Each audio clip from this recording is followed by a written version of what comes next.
Bienvenidos a Capítulo por Capítulo, un viaje a través del libro más grande dado a la humanidad, la palabra de Dios, la Biblia. Y vamos a recorrerla capítulo por capítulo, 7 minutos al día, 7 días a la semana. Acompáñanos cada día y compártelo con otros para que se unan a este viaje que cambiará sus vidas. Nos detendremos en lugares inesperados y seremos desafiados. Algunos versículos despertarán asombro, habrá capítulos que serán instructivos y en otros encontraremos gozo y consuelo. En ocasiones seremos confrontados y queremos cambiar, pero en general el viaje valdrá la pena. De vez en cuando tomaremos un desvío en el camino y escucharemos a algunos siervos de Dios hablar de sus pasajes favoritos de un capítulo de la Escritura y darnos su perspectiva. Todo viaje necesita un desvío de vez en cuando. La mejor forma de aprovechar este podcast es leer el capítulo que estamos estudiando antes o después. Es su palabra la que transforma. Encontrarás más y verás más de lo que yo podría articular. Bienvenidos a Capítulo por Capítulo. El capítulo de hoy es Josué 9. Cristianismo sin Dios. Un llamado a obedecer esa inquietud. El misionero y pastor Lee Stanley Jones, quien sirvió muchos años en India, contó que una vez estaba a punto de abordar un avión cuando escuchó a Dios decirle en su espíritu que no subiera. Luego se enteró de que el avión se estrelló y no hubo sobrevivientes. Cuando compartió su experiencia con alguien, esa persona le dijo: ¿quieres decir que fuiste el único al que Dios le dijo que no subiera ese avión? Jones respondió: de ninguna manera, pero quizá fui el único que estaba escuchando. A veces no escuchamos a Dios porque no estamos poniendo atención, ni tampoco pidiéndole que nos hable. El peligro que veo entre los cristianos actualmente es algo que llamo cristianismo sin Dios. Sé que esas palabras parecen no poder ir juntas. Una vida cristiana sin Dios es la que quiere a Dios al principio y al final, pero no durante todo lo que sucede en medio. Vivir sin Dios no es ateísmo, sino que es vivir cada día sin contar con Dios. Creemos necesitar a Dios para la salvación y para un diagnóstico de cáncer. Pero mientras todo marche bien, pensamos: de aquí en adelante yo me encargo, yo tomaré las decisiones en todo lo que hay en medio. Voy a ser claro, necesitamos a Dios estando sanos y necesitamos a Dios en la enfermedad. No necesito a Dios algunos días, sino todos los días, no para algunas cosas, sino para todo. Reafirmo la letra de aquel antiguo himno que llevo en el alma que dice: te necesito a cada hora, te necesito. No solo al principio y al final, sino a cada hora. Lee Stanley Jones necesitó a Dios antes de abordar un avión. Josué 9 representa una grave caída en un cristianismo sin Dios. Josué dejó a Dios fuera de su toma de decisiones. Josué subió al avión al que no debía. Durante las batallas del libro de Josué, los enemigos de Dios se llenaban de temor y perdían todo su valor cuando oían que Dios había abierto el río Jordán. Ellos sabían que perderían la batalla contra Israel. Sin embargo, hubo un grupo que, al escuchar acerca del milagro, comenzó a conspirar y a hacer una estrategia. Ellos eran los Gabaonitas y vivían a poca distancia de Israel. Tenían un plan mientras todos sufrían un ataque de pánico. Esto fue lo que hicieron en Josué 9, 3 y 4. Cuando los habitantes de Gabaón también se enteraron de lo que Josué había hecho a Jericó y a Ai, ellos usaron de astucia y fueron como embajadores y llevaron alforjas viejas sobre sus asnos y odres de vino viejos, rotos y remendados, y sandalias gastadas y remendadas en sus pies y vestidos viejos sobre sí. Todo el pan de su provisión estaba seco y desmenuzado.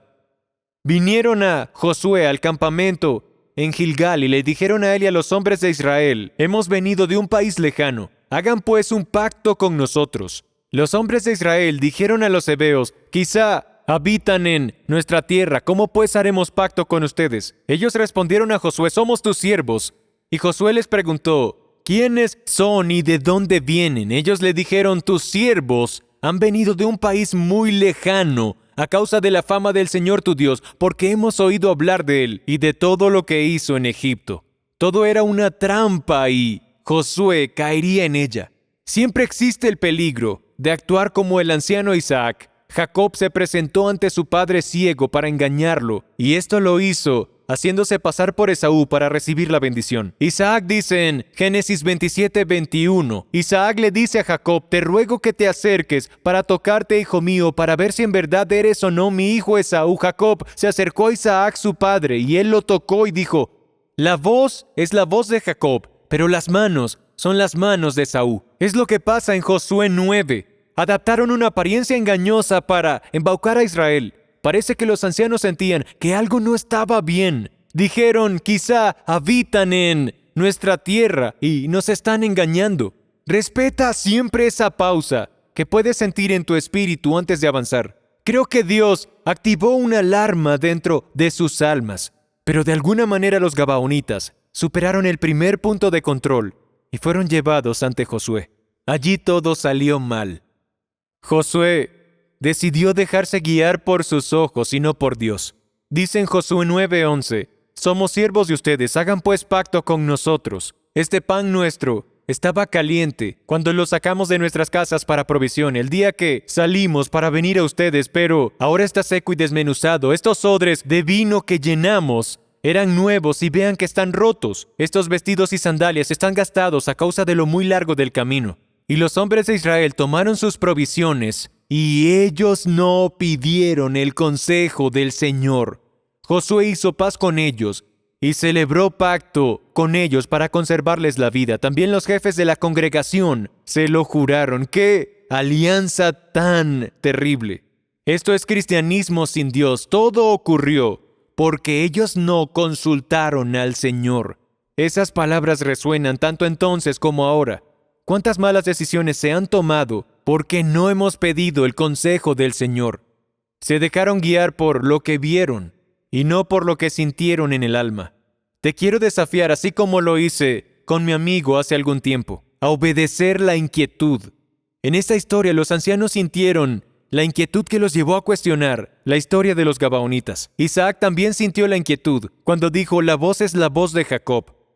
También ha habido inquietudes que desearía haber obedecido.